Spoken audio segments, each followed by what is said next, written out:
Olá, começamos mais um programa de entrevistas sobre inovação, denominado Marcos de Inovação, e hoje nós temos uma convidada muito especial, que é a Carolina Mocelin Ghisoni. Ela é psicóloga e vocês vão entender logo mais o que ela faz. Eu tenho diversos amigos que fizeram a cirurgia de redução de estômago e depois foram voltando ao estado anterior. E eu tenho um amigo que furava a lata depois da cirurgia, ele furava a lata de leite condensado e bebia a lata de leite condensado. Carolina, o que é cirurgia bariátrica? Oi, Marcos. Primeiramente, muito obrigada pelo convite. Muita honra estar aqui hoje no Marcos Inovação. E eu vou contar um pouquinho mais da cirurgia bariátrica, do papel do psicólogo, né? Então, muito importante o papel do psicólogo nesse processo. Acredito que o teu amigo que tomava leite condensado não fez um acompanhamento adequado, né? A cirurgia bariátrica, ela é o tratamento mais eficaz para a obesidade. Então, após os tratamentos convencionais não darem resultados, então, a dieta, a atividade física, tratamento medicamentoso, às vezes o balão intragástrico também entra como uma opção antes da cirurgia bariátrica. Então, após esses tratamentos não terem resultados, sugerem a cirurgia bariátrica. Mas a cirurgia bariátrica ela é indicada para pacientes com IMC acima de 35, que o cálculo do IMC é o peso dividido pela altura ao quadrado. Então, IMC acima de 35, com comorbidades, que são doenças associadas, pressão alta, diabetes, colesterol alto, né? Tem uma série de doenças associadas. Ou o paciente que tem IMC acima de 40, que é o obeso mórbido, né? Ele não precisa necessariamente ter alguma doença associada. Então, para esse paciente é indicada a cirurgia bariátrica. A cirurgia bariátrica, ela pode ser restritiva, que diminui o reservatório gástrico, então o estômago do paciente fica muito menor, ou ela pode ser mista, né? Então faz uma cirurgia no estômago e no intestino, mudando a absorção do intestino, e pode ser uma cirurgia desabsortiva também, que ela faz um desvio intestinal maior do que na técnica mista. As mais comuns são a sleeve, que é uma técnica restritiva, e a bypass, que é uma técnica mista. Então, geralmente, os pacientes, né, principalmente aqui no Brasil, a maioria acaba indo para o bypass.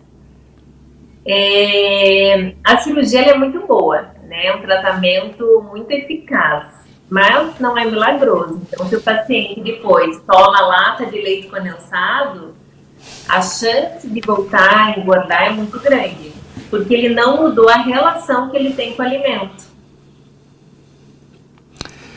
Carolina, qual é o papel do psicólogo na cirurgia bariátrica? Então, a obesidade é uma doença crônica, de causa multifatorial. Então, tem vários fatores determinantes para a obesidade. É muito comum o obeso escutar que ele é obeso porque ele é preguiçoso, porque ele não faz atividade física, porque ele não se esforça, e não é verdade. Ele é obeso porque ele tem uma doença crônica chamada obesidade. Então é importante que a gente trate a obesidade como ela merece ser tratada, que é uma doença.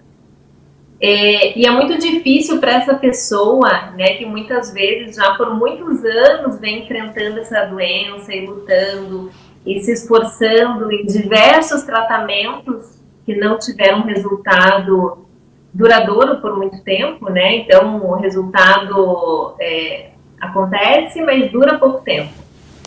Então, esse paciente chega para a cirurgia bariátrica e ele já tem uma relação com a comida muito distorcida, muitas crenças que envolve, muitos pensamentos sabotadores, né? Aquele paciente que muitas vezes escapa da dieta um dia e tem dificuldade para voltar para entender exatamente o que ele precisa fazer, quais são as mudanças. Então, o obeso, ele tem uma relação muito complicada com a alimentação, né? E o psicólogo, ele entra nessa equipe para auxiliar o paciente que vai passar por um procedimento cirúrgico. Então, vamos lá, vamos pensar que o psicólogo, ele tem que avaliar o paciente, então ver se ele tem a capacidade cognitiva, emocional, psíquica, para passar por esse procedimento. E, além disso, ele tem que psicoeducar o paciente. Então, ensinar técnicas para melhorar o resultado da cirurgia bariátrica. Mas isso antes da cirurgia? Antes da cirurgia. Então, o psicólogo, na verdade, ele tem um papel antes, durante e após. Então, a Sociedade Brasileira de Cirurgia Bariátrica orienta que o psicólogo obrigatoriamente faça o pré e o pós-operatório. O transoperatório, o dia lá do internamento, esse é facultativo. Mas o psicólogo precisa trabalhar antes e depois com o paciente. Carolina, e quais são as estratégias que o psicólogo pode ensinar ao paciente? Bom, tem diversas, né? A psicologia tem várias linhas, então cada abordagem da psicologia, como a psicanálise, a terapia cognitivo-comportamental, a junguiana, tem várias linhas e cada uma trabalha de uma maneira. Mas, hoje em dia a gente vê muito a psicologia baseada em evidências. Então, a terapia que tem mais evidência científica é a terapia cognitivo-comportamental, para tratar dos obesos.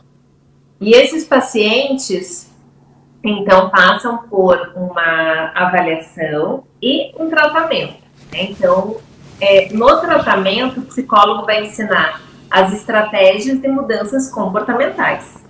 Então, vai ensinar o paciente a perceber, né, quais são os gatilhos.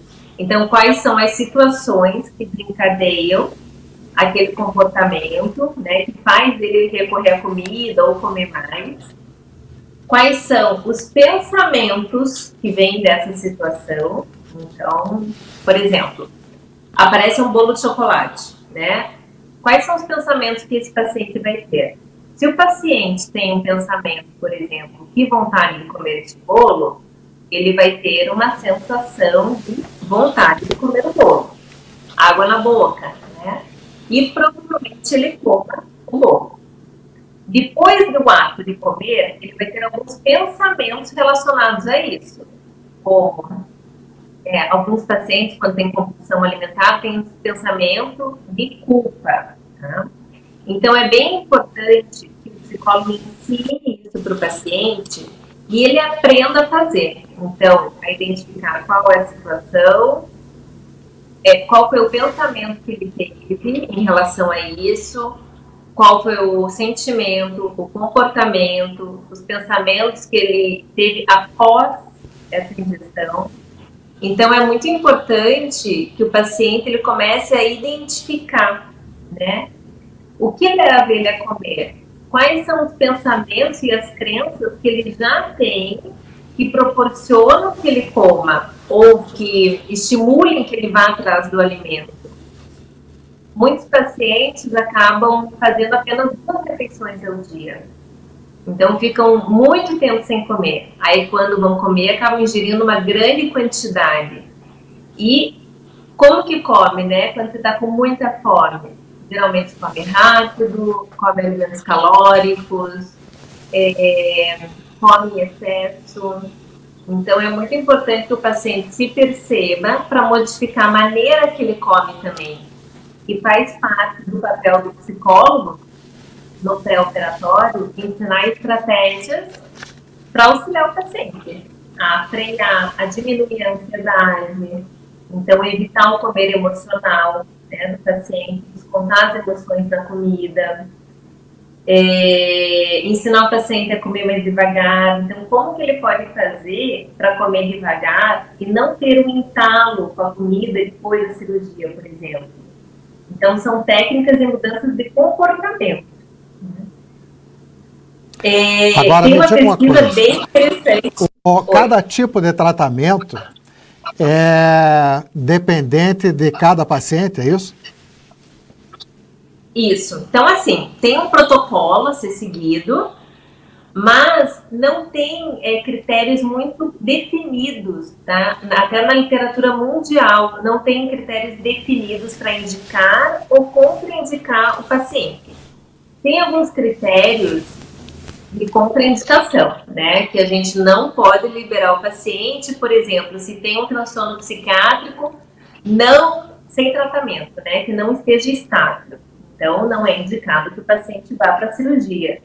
Se o paciente tem alguma dependência química, no momento, também não é indicado.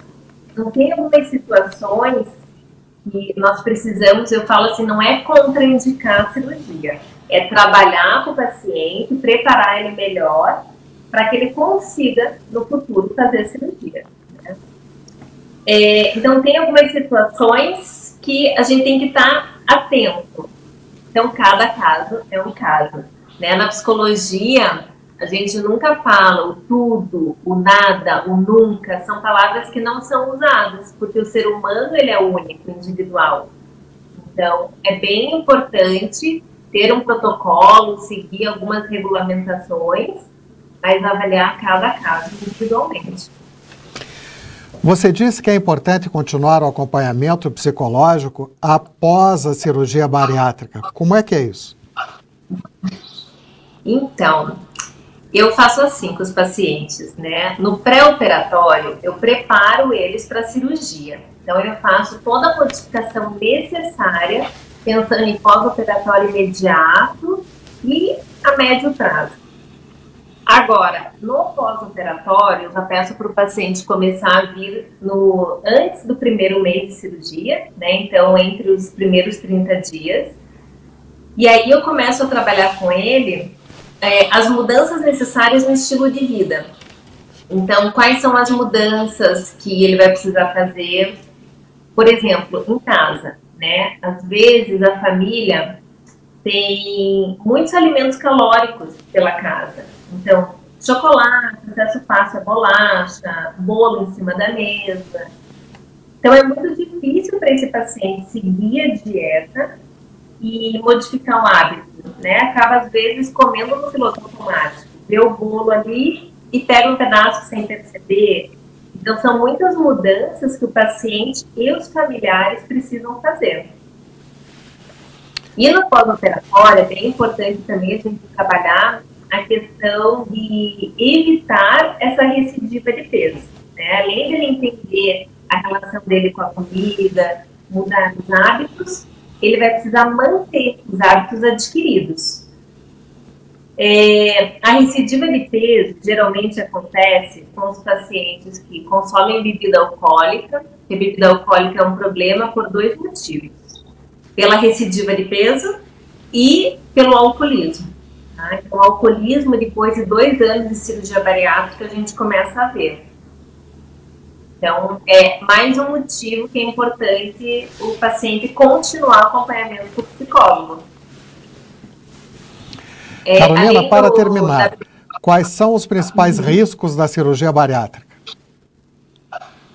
Bom, a cirurgia bariátrica, ela é uma cirurgia muito segura, né? Então, as pessoas têm uma ideia de que é perigoso fazer cirurgia bariátrica. Na verdade, não. Perigoso é estar obeso. Um dado da Sociedade Brasileira de Cirurgia Bariátrica, 0,1% das cirurgias chegam em uma mortalidade. Então, é muito seguro que o paciente passe pelo procedimento, né? Mas é importante ressaltar que ele precisa seguir as recomendações pós-operatórias, de seguir a dieta, não fazer esforço físico. Então, ele tem um papel muito importante nesse processo. Eu agradeço a Carolina Mocelin Ghisoni pela excelente entrevista e eu deixo agora a palavra para as suas considerações finais. Então, muito obrigada, Marcos. É um assunto bem importante de ser abordado, que as pessoas entendam, né, que o psicólogo não está nesse processo para julgar o paciente ou simplesmente para o paciente conseguir o laudo psicológico para conseguir a liberação da cirurgia bariátrica. Então, o paciente ele deve usar esse recurso que ele tem e aproveitar a oportunidade para se conhecer melhor, para entender como que é a relação dele com o alimento e para conseguir modificar esse comportamento, que só a partir do momento que ele entende e modifica que ele vai conseguir manter isso a longo prazo. Tá bom, muito obrigado. Obrigada, Marcos.